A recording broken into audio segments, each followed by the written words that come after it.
जैसे एक सेठ जी ने बहुत बड़ा बंगला बनाया, घर गांव में, इकलौता बेटा, वो शादी करके विदेश में चला गया, नौकरी कर ली उसने विदेश में, वहीं बस गया। सेठ जी बड़े परेशान, इतना बड़ा घर बना रखा है, अब बेटा बहू भी नहीं है, अब अकेले हम बुढ़ा बुढ़िया बोर होते हैं, चलो कोई किराएदार रख लेते हैं, कुछ इनकम तो हो ही जाएगी। सदुपयोग हो गए। सो अखबार में निकाल दिया मकान खाली है, कोई रहना चाहे तो आए। तो कुछ लोगों ने कमरे ले लिए किराए के, जिसने ज़्यादा किराया दिया उसी को सेठ जी ने कमरा दिया, तो इनकम बढ़िया हो गई। बाद में पता चला कि किराया तो ज़्यादा मिल गया, पर जिसने वो किराया दे करके कमरा लिया है वो जुआ घर बना रखा है उसने। जुआरी लोग आते हैं, जुआ खेलते हैं रात रात भर। किसी ने मधुशाला खोल रखी है, जो आते हैं उनको पिलाता है, खुद पीता है। सेठ जी को पता चला, अरे ये तो हमारा घर बदनाम हो जाएगा। तो जाके बोले, सुनो श्रीमान जी, हमने आपको रहने के लिए दिया था, ये आप गोरख धंधा क्या कर रहे हैं, मकान खाली करो। तो बोले, सुनो सेठ जी, जितना किराया मांगा था उतना दिया है, अब हमारा कमरा है, हम जो चाहें सो करें, बीच में हम टांग न अड़ाओ। अब सेठ जी खूब हाथ जोड़े कि भैया मकान खाली करो, तुम्हारी मर्जी आवे तो हम फिर बाहर जाकर जो गोरख धंधा करना है करते रहे। अब वो निकले नहीं, घुस के बैठ के, ऐसे कैसे निकल जाएंगे। अब सेठ जी बड़े परेशान, संत जी के पास, गुरु जी के पास गए, गुरु जी हम बड़े परेशान हैं। क्यों? बोले, हमने बढ़िया स्त्री सदन बनाया था, कितने भाव से बनाया था, और दुष्टों ने बैठ करके वहां पर कब्जा करके सब चौपट कर दिया, सब नाम बदनाम कर दिया भवन का। गुरु जी ने कहा, तो ऐसी मूर्खता के काम क्यों करते हो, ऐसे दुष्टों को घर में घुसाने की क्या जरूरत थी। सेठ जी बोले, गुरु जी हमें पता थोड़ी था ये ऐसे दुष्ट निकलेंगे, अब जो गलती हो गई सो हो गई, थोड़ा सा लोभ प्रलोभन में आ गए, अब कैसे करो इनको निकलवा लो। गुरु जी बोले, हम तो भजनानंदी महात्मा, किसी कोई लड़ना भिड़ना तो हमको आता नहीं, ठाकुर जी से प्रार्थना करो, भगवान कोई उपाय कराएंगे। राम जी से प्रार्थना करने लगे। इतने में एसपी साहब आ गए,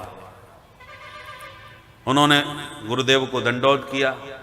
गुरुदेव ने कहा, आपका परिचय? बोले, महाराज मैं एसपी हूँ और अभी अभी इस शहर में आया हूँ, नया हूँ, मेरा अभी यहाँ नियुक्ति हुई है, परंतु मैंने यहाँ आकर के आपका नाम सुना तो आपके दर्शन करने चला आया गुरुजी।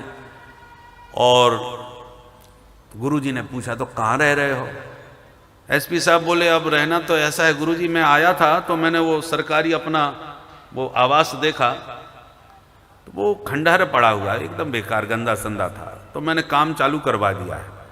कम से कम 4-5 महीने लग सकते हैं कंप्लीट होने में, तब तक मैं सोच रहा हूँ कहीं किराए से ले लूँगा, रह लूँगा 4-5 महीने में जब कंप्लीट हो जाएगा तभी उसमें शिफ्ट हो जाऊँगा सरकारी आवास में। सेठ जी बैठे सुन रहे थे। अरे साहब, हमारा घर है, बहुत सुंदर है, आप देखोगे आपका मन खुश हो जाएगा और आपको सारी सुविधा मिलेगी। एसपी साहब बोले, बहुत अच्छी बात है, तो किराया? अरे महाराज, आपसे क्या किराया लेना, आप तो बस पधारो। तो बोले, ठीक है, तो आज ही हम शिफ्ट हो जाते हैं, हम तो ढूंढ ही रहे थे अभी जगह। बस सेठ जी बड़े खुश हो गए, तुरंत एक जो कमरा खाली था वो एसपी साहब के लिए व्यवस्था बना दी। अब जैसे पुलिस वाले एसपी साहब का सामान लेकर के आने लगे तो जो गोरख धंधा कर रहे थे उन्होंने कहा, पुलिस कैसे आ रही है? सेठ जी बोले, एसपी साहब कल से यहीं रहेंगे, उनका निवास हो गया है, वो यहीं रहने वाले हैं, उनको किराए से हमने दिया है। अब जैसे सुना एसपी यहाँ करके रहेंगे, तो जो मधुशाला चला रहे थे, जो जुआ घर चला रहे थे, अपने आप बोरिया बिस्तर बांध करके घिसा के लिए, सेठ जी हमारा हिसाब लो, हम तो चले। अब कहाँ से रह सकते हैं?